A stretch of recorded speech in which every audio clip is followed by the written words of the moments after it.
அண்ணாமலை அவர்களிடம் புதிய கட்சி தொடங்குவாரா என்று அவரிடம் கேள்வியானது கேட்கப்பட்டிருந்துச்சு. அப்பொழுது அண்ணாமலை அவர்கள் சிரித்துக் கொண்டே, நான் கட்சி ஆரம்பித்தால் பத்திரிகையாளர்களிடம் சொல்லிவிட்டு தான் ஆரம்பிப்பேன், பத்திரிகையாளர்கள் தான் வந்து விளக்கு ஏற்ற வேண்டும் என்று குறிப்பிட்டிருந்தார்.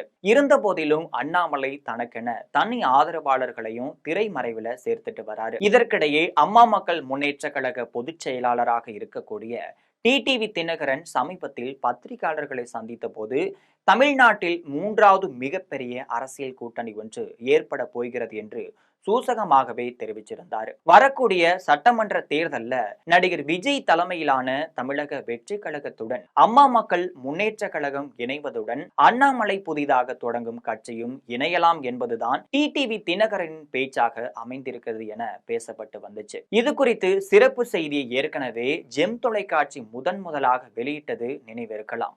தற்பொழுது அண்ணாமலை பெயர்ல திருநெல்வேலியில புதிய அமைப்பு தொடங்கப்பட இருக்கிறது. நயினார் நாகேந்திரன் சொந்த ஊரான திருநெல்வேலியில அண்ணாமலை பேர்ல புதிய அமைப்பு தொடங்கப்படுவது பரபரப்பையை ஏற்படுத்தி இருக்கு. தமிழக பாஜக ஆன்மீக பிரிவு முன்னாள் நிர்வாகியான நெல்லை வேல்கண்ணன் என்பவர் இந்த அமைப்பை தொடங்கியிருக்காரு. விரைவிலேயே அண்ணாமலை நற்பணி இயக்கத்தின் தலைமை அலுவலகம் திருநெல்வேலியில் திறக்கப்பட இருக்கு. அன்றைய தினம் கொடியும் அறிமுகம் செஞ்சு வைக்க இருக்காங்க. இந்த அமைப்பை தமிழ்நாடு முழுவதுமே விரிவுபடுத்துவதற்கான ஏற்பாடுகளும் நடைபெற்று வருது.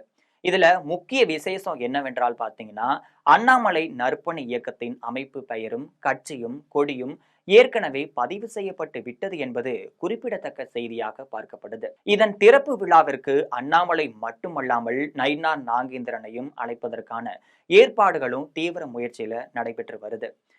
இது தொடர்பாக டெல்லியில இயங்கி வரக்கூடிய அண்ணாமலையின் அன்பு கூட்ட களப்பணியாளர்கள் ஜல்ஜல்லிடம் ஜெம் தொலைக்காட்சி சார்பில் பேசிய போது, நெல்லையில தொடங்க இருக்கக்கூடிய அமைப்பு பற்றி எங்களுக்கு தகவல் இல்லை. எங்களை பொறுத்தவரையில அண்ணாமலையின் அன்பு கூட்டம் தீவிரமாக முன்னெடுத்து வருகிறது. தேவைப்பட்டால் தேர்தல் சமயத்துல அண்ணாமலைக்கு வலு சேர்க்கும் வகையில தேர்தல் களத்துல இறங்குவோம். திருநெல்வேலியில தொடங்கப்படும் அண்ணாமலை நற்பணி இயக்கத்திற்கு தேவையான உதவிகளை செய்வோம் என்று தெரிவிச்சிருக்காங்க. அண்ணாமலை நற்பணி இயக்கம் தொடங்கியது குறித்து அதன் தலைவரான வேல்கண்ணன் தெரிவிக்கும் பொழுது என்ன சொல்லியிருக்காருன்னு பாத்தீங்கன்னா, அரசியல் எதுவும் இல்லை, மக்களுக்கு நல்லது செய்வதற்காகவே அண்ணாமலை பெயர்ல நற்பணி மன்றத்தை தொடங்கி இருக்கிறோம்.